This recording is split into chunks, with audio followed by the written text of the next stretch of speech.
Facebook ಪೇಜನ್ನು ಹೊಂದಿರುವಂತಹ ಪ್ರತಿಯೊಬ್ಬರು ಈ ಒಂದು ವಿಡಿಯೋನ ನೋಡಲೇಬೇಕು. ಯಾಮಾರಿದ್ರೆ ನಿಮ್ಮ ಚಾನಲ್ ಹ್ಯಾಕ್ ಆಗುತ್ತೆ. ಅದಕ್ಕೋಸ್ಕರ ಇವಾಗಲೇ ಈ ಒಂದು ಮಾಹಿತಿಯನ್ನು ತಿಳ್ಕೊಂಬೇಡಿ. ಇಲ್ಲ ಅಂತಂದರೆ ಮುಂದೊಂದು ದಿವಸ ನೀವು ಕಷ್ಟಪಟ್ಟು ಮಾಡಿಕೊಂಡಿರುವಂತಹ ಫಾಲೋವರ್ಸು ಏಕಾಏಕಿ ಯಾವುದೋ ಒಬ್ಬ ವ್ಯಕ್ತಿ ಕಡೆ ನಿಮಗೆ ಹ್ಯಾಕ್ ಆಗುವಂತಹ ಸಾಧ್ಯತೆ ಇರುತ್ತೆ. ಏಕೆಂತಂದರೆ ನನ್ನದು ಒಂದು ಫೇಸ್ಬುಕ್ ಪೇಜ್ ಇದೆ. ಆ ಒಂದು ಪೇಜಲ್ಲಿ ನಾನು ಜನರಿಗೆ ಹೆಲ್ಪ್ ಆಗುವಂಥ ವೀಡಿಯೋಸ್ಗಳನ್ನ ಮಾಡ್ತಾ ಇರ್ತೀನಿ. ಕಷ್ಟಪಟ್ಟು ಇಲ್ಲಿವರೆಗೆ ನಾನು ಫಾಲೋವರ್ಸ್ ಅನ್ನುವಂಥದ್ದು 4,500 ಫಾಲೋವರ್ಸನ್ನು ಹೊಂದಿದ್ದೀನಿ. ಇನ್ನೊಂದು 500 ಫಾಲೋವರ್ಸ್ ಆದರೆ 5,000 ಫಾಲೋವರ್ಸ್ ಅನ್ನುವಂಥದ್ದು ಕಂಪ್ಲೀಟ್ ಆಗ್ತಾ ಇದೆ. ಆದರೆ ಇವತ್ತು ನನಗೆ ಒಂದು ಸಡನ್ ಆಗಿ ಒಂದು ಮೆಸೇಜ್ ಬರುತ್ತೆ. ಆ ಒಂದು ಮೆಸೇಜ್ ನೋಡಿದ ನಂತರ ನಾನು ತುಂಬ ಗಾಬರಿಯಾಗಿದ್ದೆ. ಈ ಒಂದು ಮೆಸೇಜನ್ನು ನಾನು ಫೇಸ್ಬುಕ್ ಅವರೇ ಏನಾದರೂ ಕಳಿಸಿರ್ಬೋದು ಅಂತ ತಿಳಿದಿದ್ದೆ. ಅದನ್ನು ನಾನು ಯೂಟ್ಯೂಬಲ್ಲಿ ಸರ್ಚ್ ಮಾಡಿ ಅದನ್ನು ಚೆಕ್ ಮಾಡಿದೆ. ಒಂದು ವಾರ್ನಿಂಗ್ ಸ್ಟ್ರೈಕ್ ಅನ್ನೋಂಥದ್ದು ಫೇಸ್ಬುಕ್ ಕಡೆಯಿಂದನೇ ಬಂದಿದೆ ಅಂತ ನಾನು ತಿಳ್ಕೊಂಡಿದ್ದೆ. ಆದರೆ ಯೂಟ್ಯೂಬಲ್ಲಿ ಆ ಮಾಹಿತಿಯನ್ನು ತಿಳಿದ ನಂತರ ಸಡನ್ನಾಗಿ ಈ ಒಂದು ನನ್ನ ಚಾನಲನ್ನು ಹ್ಯಾಕ್ ಮಾಡಲು ಒಬ್ಬ ವ್ಯಕ್ತಿಯಿಂದ ಮೆಸೇಜ್ ಅನ್ನೋಂಥದ್ದು ಕಳಿಸಿದ್ದಾನೆ. ಇಲ್ಲಿ ಸ್ಕ್ರೀನ್ ಮೇಲೆ ಕಾಣ್ತಾ ಇರ್ಬೋದು. ಈ ಥರ ಒಂದು ಮೆಸೇಜ್ ಅನ್ನೋಂಥದ್ದು ನನಗೆ ಬಂದಿತ್ತು. ಅಂದರೆ ಕಮ್ಯುನಿಟಿ ಗೈಡ್ಲೈನ್ ಸ್ಟ್ರೈಕ್ ಅನ್ನೋಂಥದ್ದು ಇರ್ತವೆ, ಯೂಟ್ಯೂಬಲ್ಲಿ ಆಗಿರ್ಬೋದು ಅಥವಾ ಫೇಸ್ಬುಕ್ಕಲ್ಲಿ ಆಗಿರ್ಬೋದು. ಆ ಥರದ ಒಂದು ವಾರ್ನಿಂಗ್ ಸ್ಟ್ರೈಕನ್ನು ಇವನು ನನಗೆ ಕಳಿಸಿದ್ದ. ಏಕೆಂತಂದರೆ ಈ ಒಂದು ಸ್ಟ್ರೈಕ್ ಮುಖಾಂತರ ಅವನು ಏನು ಮಾಡ್ತಾ ಇದ್ದ ಅಂತಂದರೆ ನನ್ನ ಚಾನಲನ್ನು ಹ್ಯಾಕ್ ಮಾಡಲು ಈ ರೀತಿಯ ಒಂದು ವಾರ್ನಿಂಗ್ ಸ್ಟ್ರೈಕನ್ನು ಸ್ವತಃ ಫೇಸ್ಬುಕ್ ಅವರೇ ಕೊಟ್ಟಿದ್ದಾರೆ ಅನ್ನುವ ತರಹ ಈ ಒಂದು ಮೆಸೇಜನ್ನು ನನಗೆ ಕಳಿಸಿದ್ದಾನೆ. ಇಲ್ಲಿ ನೋಡ್ತಾ ಇರ್ಬೋದು ಈ ಥರ ನೋಟಿಫಿಕೇಶನ್ ಅನ್ನೋಂಥದ್ದು ಬರ್ತಾ ಇರ್ತವೆ. ಇಲ್ಲಿ ನೋಡ್ತಾ ಇರ್ಬೋದು ಕಮೆಂಟ್ ಯಾರು ಮಾಡಿದ್ದಾರೆ, ಲೈಕ್ ಯಾರು ಮಾಡಿದ್ದಾರೆ, ಯಾವ ವಿಡಿಯೋಗಳಿಗೆ ಮಾಡಿದ್ದಾರೆ ಅಂತ ಈ ಥರ ನೋಟಿಫಿಕೇಶನ್ ಅನ್ನೋಂಥದ್ದು ಬರ್ತಾ ಇರ್ತವೆ. ಇದರಲ್ಲಿ ನನಗೆ ಒಂದು ವಾರ್ನಿಂಗ್ ಸ್ಟ್ರೈಕ್ ಅನ್ನೋಂಥದ್ದು ಬಂದಿದೆ. ಇಲ್ಲಿ ನೋಡ್ತಾ ಇರ್ಬೋದು ಸ್ವತಃ ಏನೋ ಯೂಟ್ಯೂಬ್ದವರೇ ಕಳಿಸಿದ್ದಾರೆ ಅನ್ನಬೇಕು. ಆ ಥರ ಒಂದು ಈ ವಾರ್ನಿಂಗ್ ಸ್ಟ್ರೈಕ್ ಅನ್ನೋಂಥದ್ದು ಈ ವ್ಯಕ್ತಿ ಅನ್ನೋದು ನನಗೆ ಕಳಿಸಿದ್ದಾನೆ. ನೋಡ್ತಾ ಇರ್ಬೋದು, ಅದನ್ನು ಓಪನ್ ಮಾಡ್ತೀನಿ.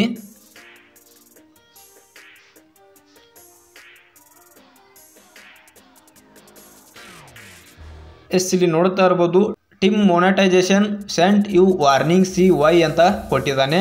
ಅಂದರೆ ಅವನು ಒಂದು ಚಾನಲ್ ನೇಮನ್ನು ಇಟ್ಕೊಂಡಿದ್ದಾನೆ. ಇಲ್ಲಿ ನೋಡ್ತಾ ಇರ್ಬೋದು your page is not following hour community standard and terms of use ಅಂತ ಕೊಟ್ಟಿದ್ದಾನೆ. ಅಂದರೆ ನಿಮ್ಮ ಒಂದು ಪೇಜ್ ಅನ್ನೋವಂಥದ್ದು ನಮ್ಮ ಫೇಸ್ಬುಕ್ ಪೇಜಿನ ಒಂದು ಕಮ್ಯುನಿಟಿ ಗೈಡ್ಲೈನ್ಸನ್ನು ಫಾಲೋ ಮಾಡ್ತಾ ಇಲ್ಲ ಅಂತ ಬರೆದಿದ್ದಾನೆ. ಅದೇ ರೀತಿ using someone else fake name and photo ಅಂತ ಕೊಟ್ಟಿದ್ದಾನೆ. ಅಂದರೆ ನೀವು ಫೇಕ್ ನೇಮನ್ನು ಇಟ್ಕೊಂಡಿದ್ದೀರಾ, ಹಾಗೆ ಫೇಕ್ ಫೋಟೋನ ಹಾಕಿದ್ದೀರಾ, ಅದಕ್ಕೋಸ್ಕರ ಈ ಒಂದು ಸ್ಟ್ರೈಕನ್ನು ನಾವು ನಿನಗೆ ಕೊಡ್ತಾ ಇದ್ದೀವಿ ಅಂತ ಒಂದು ಇಲ್ಲಿ ಬರೆದಿದ್ದಾನೆ. ಅದೇ ರೀತಿ ನೋಡ್ತಾ ಇರ್ಬೋದು ಒಂದು ಲಿಂಕನ್ನು ಕೊಟ್ಟಿದ್ದಾನೆ.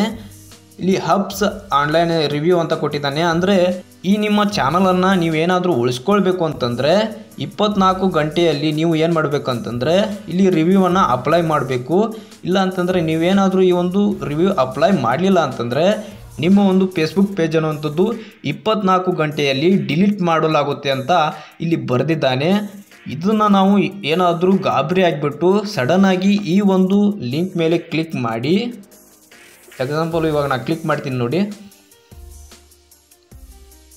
ಈ ಥರ ಇರುತ್ತೆ. ಈ ಥರ ನಾವು ಕ್ಲಿಕ್ ಮಾಡಿದ ನಂತರ ಇಲ್ಲಿ ನೋಡ್ತಾ ಇರ್ಬೋದು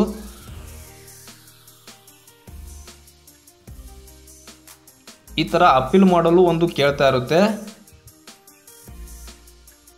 ಈ ಥರ ಕಂಟಿನ್ಯೂ ಅಂತ ಕೊಟ್ಟ ಮೇಲೆ ಇಲ್ಲಿ ನೋಡ್ತಾ ಇರ್ಬೋದು ಅಪೀಲ್ ಪೇಜ್ ವ್ಯಾಲ್ಯೂಯೇಷನ್ ಅಂತ ಕೊಟ್ಟಿದ್ದಾನೆ. ಅಂದರೆ ಸೇಮ್ ಫೇಸ್ಬುಕ್ ಪೇಜ್ ಅವರೇ ಈ ಒಂದು ವಾರ್ನಿಂಗನ್ನು ನೀವು 24 ಗಂಟೆಯಲ್ಲಿ ಇದು ಮಾಡ್ಕೊಳ್ಬೋದು ಅಂತ ಕಳಿಸಿದ್ದಾರೆ ಅನ್ನೋ ರೀತಿಯಲ್ಲಿ ಕಳಿಸಿದ್ದಾನೆ. ಇಲ್ಲಿ ನೋಡ್ತಾ ಇರ್ಬೋದು please provide request information below ಅಂತ ಕೊಟ್ಟಿದ್ದಾನೆ. ಅದೇ ಥರ ಇಲ್ಲಿ ಕೆಳಗಡೆ ಒಂದು 2 ಕಾಲಮ್ ಕೊಟ್ಟಿದ್ದಾನೆ. ಇವನೇನಾದರೂ ಫಿಲ್ ಮಾಡಿ ಸಬ್ಮಿಟ್ ಮಾಡಿದರೆ ನಿಮ್ಮ ಚಾನಲ್ ಅನ್ನೋಂಥದ್ದು ಸೇಫಾಗಿ ಉಳಿಯುತ್ತೆ, ಇಲ್ಲ ಅಂತಂದರೆ 24 ಗಂಟೆಯಲ್ಲಿ ಡಿಲೀಟ್ ಆಗುತ್ತೆ ಅನ್ನುವ ರೀತಿಯಲ್ಲಿ ಈ ಒಂದು ಮೆಸೇಜನ್ನು ಕಳಿಸಿದ್ದಾನೆ. ನಾವೇನಾದರೂ ಯಾಮಾರಿ ಈ ಒಂದು 2 ಕಾಲಮ್ನ ತುಂಬಿಬಿಟ್ಟು ಸಬ್ಮಿಟ್ನ ಕೊಟ್ಬಿಟ್ರೆ ನಮ್ಮ ಫೇಸ್ಬುಕ್ ಪೇಜ್ ಅನ್ನೋಂಥದ್ದು ಹ್ಯಾಕ್ ಆಗುತ್ತೆ. ಈ ರೀತಿಯಾಗಿ ಹ್ಯಾಕರ್ಸ್ಗಳು ಏನು ಮಾಡ್ತಾರೆ ಅಂತಂದರೆ ನಮ್ಮ ಪೇಜನ್ನು ಹ್ಯಾಕ್ ಮಾಡಲು ಈ ಥರ ಒಂದು ಮೆಸೇಜನ್ನು ಕಳಿಸುವ ಮುಖಾಂತರ ನಾವೇನಾದರೂ ಯಾಮಾರಿ ಇವೆಲ್ಲ ಫಿಲ್ ಮಾಡಿಬಿಟ್ಟು ನಾವೇನಾದರೂ ಸಬ್ಮಿಟ್ ಕೊಟ್ಟರೆ ಮುಗೀತು, ನಮ್ಮ ಚಾನಲ್ಲು ಇಷ್ಟು ವರ್ಷ ಕಷ್ಟಪಟ್ಟು ಮಾಡ್ಕೊಂಬಂದಿರ್ತೀವಲ್ಲ ಫಾಲೋವರ್ಸು, ಕಷ್ಟಪಟ್ಟು ವಿಡಿಯೋ ಮಾಡಿರ್ತೀವಿ, ಎಲ್ಲವೂ ಕೂಡ ವೇಸ್ಟ್ ಆಗಿ ಹೋಗುತ್ತೆ. ಏಕೆ ಅಂತಂದರೆ ಹ್ಯಾಕರ್ಸ್ಗಳು ಈಸಿಯಾಗಿ ಈ ಥರ ಮೆಥಡನ್ನು ಯೂಸ್ ಮಾಡಿಬಿಟ್ಟು ಪೇಜ್ಗಳನ್ನು ಹ್ಯಾಕ್ ಮಾಡ್ತಾ ಇರ್ತಾರೆ. ಅದಕ್ಕೋಸ್ಕರ ಎಲ್ಲರೂ ಕೂಡ ಎಚ್ಚರವಾಗಿರಿ. ಈ ಥರ ಮೆಸೇಜ್ ಬಂದರೆ ಸಡನ್ ಆಗಿ ಈ ಥರ ಫಿಲ್ ಮಾಡೋಕ್ಕೆ ಹೋಗ್ಬೇಡಿ, ಅದ್ರ ಬಗ್ಗೆ ಸ್ವಲ್ಪ ಸರ್ಚ್ ಮಾಡಿ. ಇಲ್ಲಿ ನೋಡ್ತಾ ಇರ್ಬೋದು ಈ ಪೇಜ್ ಮೇನ್ ಇದ್ರ ಮೇಲೆ ಕ್ಲಿಕ್ ಮಾಡ್ತಾ ಇದ್ದೀನಿ.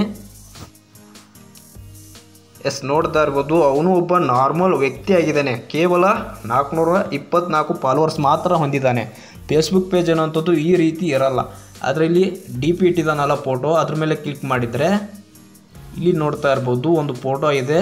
ಮೇಲ್ಗಡೆ ಆ ವಾರ್ನಿಂಗ್ ಸ್ಟ್ರೈಕ್ ಏನು ಇದನ್ನಿರುತ್ತಲ್ಲ ಅದನ್ನು ಕೊಟ್ಟಿದ್ದಾನೆ. ಅದು ನಮಗೆ ಯಾವ ಥರ ತೋರಿಸುತ್ತೆ ಅಂದರೆ ಫುಲ್ ತೋರಿಸುತ್ತೆ, ಅಂದರೆ ಏನೋ ಸಡನ್ನಾಗಿ ವಾರ್ನಿಂಗೇ ಬಂದಿದೆ ಅನ್ನೋ ರೀತಿಯಲ್ಲಿ ಕಾಣಿಸುತ್ತೆ. ಆ ಥರ ಒಂದು ಇಲ್ಲಿ ಮೇನ್ ಫೋಟೋನ ಇಟ್ಟಿದ್ದಾನೆ. ಫಾಲೋವರ್ಸ್ ನೋಡಿದರೆ ಕೇವಲ 424 ಫಾಲೋವರ್ಸ್ ಇದ್ದಾರೆ. ಈ ರೀತಿ ಫೇಸ್ಬುಕ್ ಅವರು ಕಳಿಸೋದಕ್ಕೆ ಸಾಧ್ಯ ಇಲ್ಲ. ಆದರೆ ನಾವು ಏನು ತಿಳ್ಕೊಳ್ತೀವಿ, ಇದು ವಾರ್ನಿಂಗೇ ಬಂದಿದೆ ಅಂತ ತಿಳಿದ್ಬಿಟ್ಟು ಇದನ್ನು ಮಾಡ್ತೀವಿ. ಇಲ್ಲಿ ನೋಡ್ತಾ ಇರ್ಬೋದು ಅವನು ಕೂಡ ಒಬ್ಬ ಮಾಮೂಲಿ ಒಬ್ಬ ವ್ಯಕ್ತಿ, ಅಂದರೆ ಅವನು ಕೂಡ ಪೇಜ್ ಕ್ರಿಯೇಟ್ ಮಾಡಿರೋವನೇ. ಫೇಸ್ಬುಕ್ ಪೇಜಲ್ಲಿ ಅವನೇ ಓನರ್ ಅಲ್ಲ. ಇಲ್ಲಿ ನೋಡ್ತಾ ಇರ್ಬೋದು ಅವನು ಫೇಸ್ಬುಕ್ ಪೇಜಲ್ಲಿ ಒಂದು ಪೇಜನ್ನು ಕ್ರಿಯೇಟ್ ಮಾಡಿರುವಂಥ ವ್ಯಕ್ತಿನೇ. ಅವನು ನಮ್ಮ ಚಾನಲ್ನ ಹ್ಯಾಕ್ ಮಾಡಲು ಈ ಥರ ಮೆಥಡನ್ನು ಬಳಸಿದ್ದಾನೆ ಅಂತ ಹೇಳ್ಬೋದು. ನೋಡ್ತಾ ಇರ್ಬೋದು ವಾರ್ನಿಂಗ್ ಬಂದಿರುವಂತಹ ಚಾನಲ್ ಇದು. ಈ ಒಂದು ಚಾನಲ್ ಮುಖಾಂತರ ನಮ್ಮ ಚಾನಲ್ನ ಹ್ಯಾಕ್ ಮಾಡಲು ಈ ರೀತಿ ತಂತ್ರಜ್ಞಾನನ ಬಳಸ್ಕೊಂಡು ನಮ್ಮ ಪೇಜನ್ನು ಹ್ಯಾಕ್ ಮಾಡೋದೇ ಇವರ ಒಂದು ಉದ್ದೇಶವಾಗಿರುತ್ತೆ. ಅದಕ್ಕೋಸ್ಕರ ಫೇಸ್ಬುಕ್ ಪೇಜನ್ನು ಹೊಂದಿರುವಂಥವರು ಈ ಒಂದು ಮಾಹಿತಿಯನ್ನು ತಿಳ್ಕೊಂಡು ಏನಾದರೂ ಮುಂದಿನ ದಿವಸದಲ್ಲಿ ನಿಮಗೂ ಕೂಡ ಈ ಒಂದು ಮೆಸೇಜ್ ಬಂದರೆ ಗಾಬರಿ ಆಗಬೇಡಿ. ಸಡನ್ನಾಗಿ ಏನು ಕೂಡ ಫಿಲ್ ಮಾಡಬೇಡಿ. ಒಂದು ವೇಳೆ ಫಿಲ್ ಮಾಡಿದರೆ ನಿಮ್ಮ ಚಾನಲ್ ಅನ್ನೋಂಥದ್ದು ಹ್ಯಾಕ್ ಆಗೋದಂತೂ ಖಂಡಿತ. ಅದಕ್ಕೋಸ್ಕರ ದಯವಿಟ್ಟು ಯಾಮಾರಬೇಡಿ. ಒಂದು ಸರ್ತಿ ಅದ್ರ ಬಗ್ಗೆ ಸರ್ಚ್ ಮಾಡಿ ನಂತರ ಅದಕ್ಕೆ ನೀವು ಸೊಲ್ಯೂಷನನ್ನು ಪಡ್ಕೊಳ್ಳಿ ಅಂತ ಹೇಳ್ತೀನಿ.